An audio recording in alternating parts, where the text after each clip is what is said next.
Bueno, buenos días a todos.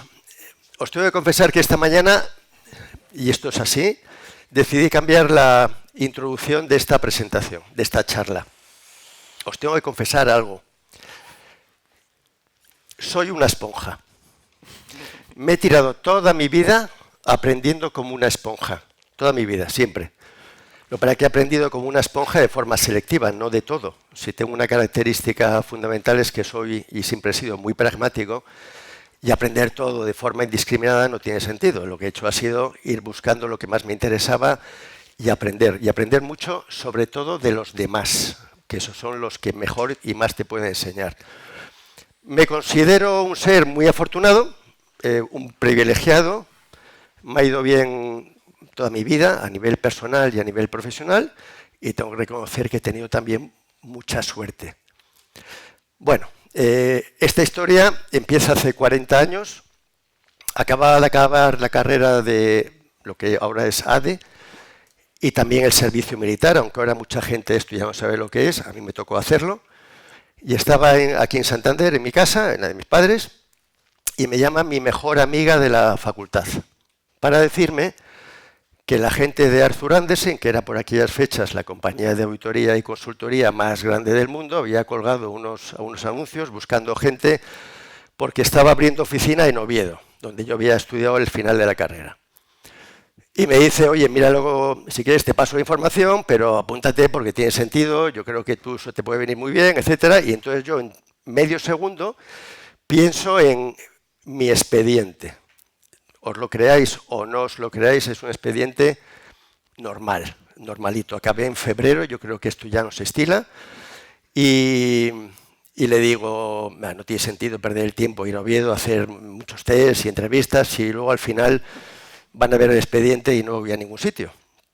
Me echó una bronca que me dejó sin palabra. Tú eres tonto, el no lo tienes asegurado si no vas. Me falta esto que es tan importante. Muchas gracias.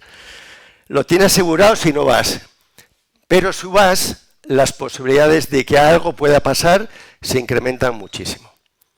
Y entonces, a partir de ahí... no, me ha pasado, aquí está.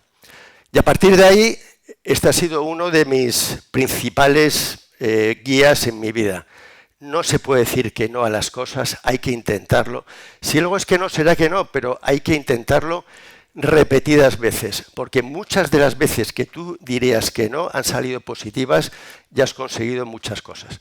Bueno, ya os imagináis el resto, fui a la entrevista, pasé los test, pasé la entrevista y me acuerdo que me dice el director de personas de Arthur Andersen en aquella época, ¿por qué tienes este expediente tan normal?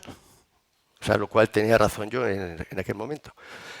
Digo, mira, porque soy muy pragmático, no sé si es un defecto o una virtud, y aquellas materias que me parece que no me van a aportar mucho en el futuro, porque hay sociólogos que se dedican a eso, ¿por qué voy a sacar yo sobresaliente en sociología? Bueno, la cuestión es que me entendió más o menos, vio que tenía ese pragmatismo y alguna empatía que yo no entendía en aquellas fechas, que era eso de la empatía. Bueno, total, entré, estuve 7 años, empecé 4 años en Oviedo, me moví pues con la que luego ha sido mi mujer durante 38 años a Madrid, y ahí estuve otros 3, y estuve aprendiendo, y ha pasado, ¿sí?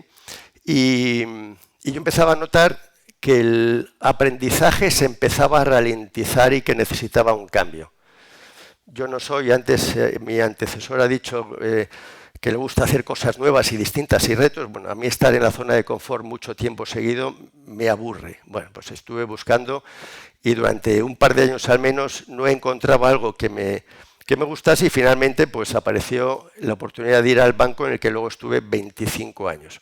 Los primeros años, de nuevo, mi zona de confort, rodeado de números, que era de lo que manejaba, temas de control, reguladores, posiblemente para mucha gente cosas muy aburridas y densas, y lo reconozco, es así, pero son muy necesarias para la sostenibilidad de una empresa.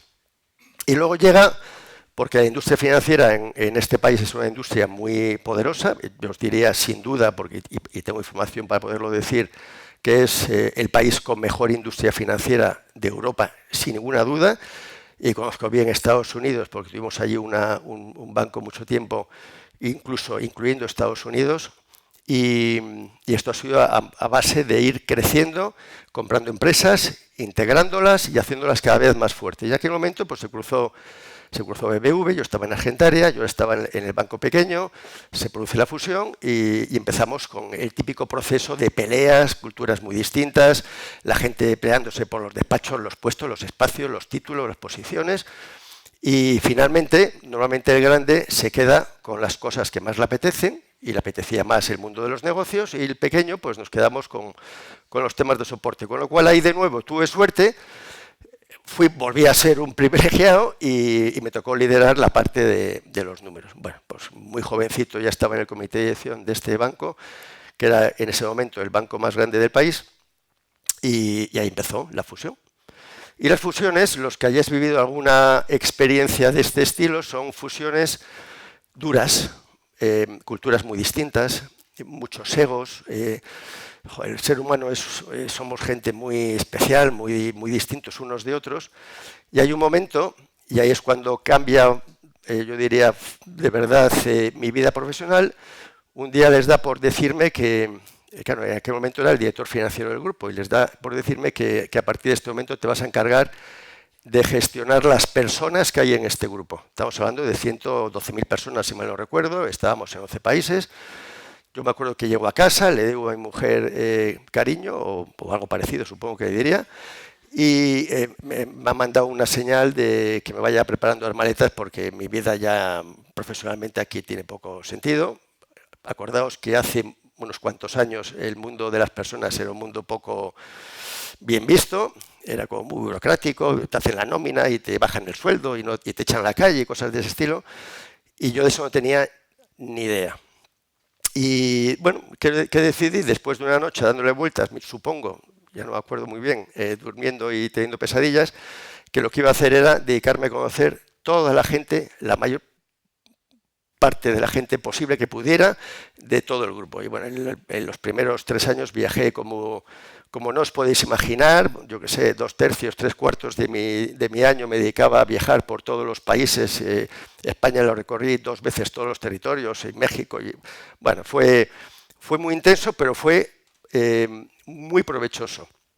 Y ahí es donde yo os diría que empieza lo más importante de cómo luego seguí mi carrera, que es cuando aprendí a entender a las personas. Yo pensaba que sabía escuchar, y lo que me di cuenta es que lo que sabía realmente era oír, que es parecido, pero no tiene nada que ver. El ruido entra por la misma oreja, pero en un caso se queda, se asimila y se entiende, y en otro caso, igual que entra, sale. Bueno, ahí empecé a entender un poquito más qué era eso de la empatía que os decía antes, que me sonaba chino, pero esto ha sido crítico toda mi carrera, entender a las personas. Bueno, yo os diría que de esos 3 años viajando como un loco y haciendo cosas que ahora os contaré un poquito más adelante, me dan otra responsabilidad, que era la de tecnología. La tecnología es una locura, todos los conceptos es como si fueras un médico, no se entiende nada. La gente que está en tecnología, claro, son matemáticos, físicos, ingenieros, son gente con una estructura mental muy distinta a la que podemos tener otros muchos, y tienes que ejercitar pues, otro tipo de habilidades para entenderles de nuevo. Bueno, luego también la transformación, la innovación, tenía los inmuebles corporativos, y todo esto lo estoy recorriendo hasta en el año 2009, cuando me dicen que voy a ser el CEO de este grupo, ¿no? Bueno, este grupo, claro, en el año 2009 no os acordaréis, pero yo creo que tuvimos la crisis financiera más importante de nuestra historia. Terrible fue aquello. Y algo que para la gente de la calle no podía entender, los bancos no tenían dinero. Yo me acuerdo que alguno me decía, ¿cómo? Pues si voy al cajero y me da dinero. No, bueno, sí, vas al cajero y te da dinero, pero había un problema de liquidez brutal. Y esto llegó así hasta el año 2012, me acuerdo. Bueno, durante esos años con mucha crisis, yo siempre recuerdo una frase de una de las muchas que tiene Albert Einstein, pero esta a mí siempre me ha dejado muy marcado. Decía, las mejores innovaciones, los mejores inventos, el mejor talento, las mejores empresas siempre han salido en época de crisis, que es cuando realmente el viento viene de cara y es cuando los mejores realmente salen sus mejores desempeños. Cuando tienes el viento de cola, todo el mundo se mueve más o menos rápido, pero todo el mundo sale adelante. Bueno, pues estos son 6 años de mi vida y en todo este tiempo pues tuvimos que tener mucha información de las personas para poder hacerles sus carreras, para poder hacer los planes de sucesión de las posiciones más importantes. Quitamos una cosa que fue dura posiblemente al principio, fue quitar los títulos de las tarjetas. Dejó de haber directores generales, subdirectores generales, adjuntos, toda esa lista de nombres interminables, porque lo importante era las responsabilidades que tenía cada uno. Claro, ¿qué era lo fundamental en época de crisis? Crear equipos.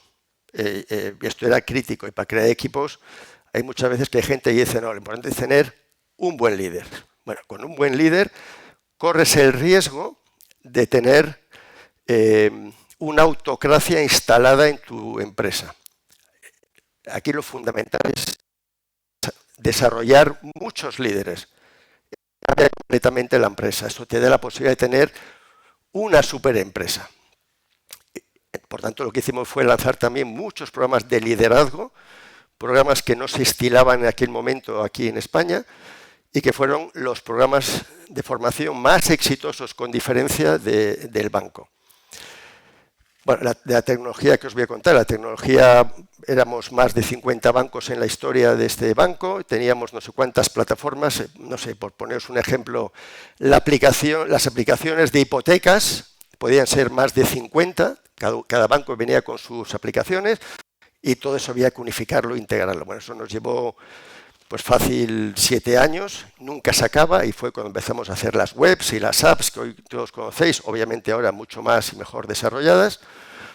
Algo que era fundamental para generar equipos era poder integrar a los equipos, que colaboraran más, que hubiera más cooperación. Bueno, pues algo que era fundamental era, en vez de tener 8 sedes en cada ciudad de los principales países, la idea era construir sede por país e ir integrando todo el resto de edificios en una sola para que la gente pudiera trabajar mucho más cercanos unos de otros, y luego quitar los despachos, que eso fue otra cosa que generó mucho ruido, que la gente pudiera trabajar abiertamente, estuvieran todos más cerca unos de otros, las salas de reuniones tenían que estar en el centro, donde había menos luz, y la gente donde trabajaba todo el día cerca de donde estaba la luz natural. Bueno, esto ha sido todo un proceso largo, intenso, con mucho más estrés del que parecía y luego muy cercanos a los clientes. He tenido la suerte de poder estar en Houston, por ejemplo, donde era un cliente muy bueno del banco, el Texas Medical Center, dentro de un quirófano, viendo durante un par de horas una operación que iba a durar 16 horas a corazón abierto de una chica de 16 años, a ver si por tercera vez conseguían dejarla ya bien para el resto de su vida. Pero hemos colaborado mucho con el deporte, hemos patrocinado, como sabéis, la Liga de Fútbol Española, éramos el banco de la NBA y muchas otras cosas, y me ha tocado ir al All-Star Game, hasta el fin de semana de estrellas, 6 años, a entregar el premio al mejor jugador del fin de semana, y además tener encima hasta la anécdota de que voy a entregar el trofeo al que había ganado un año, quiero recordar el último que me tocó, y se me cayó en mitad de la cancha, delante de todas las televisiones, el trofeo al suelo. Ese fin de semana hubo 100.000 visitas a este vídeo. Bueno, dicho eso, bueno, pues la vida es así, mala suerte, y no se pueden hacer muchas más cosas.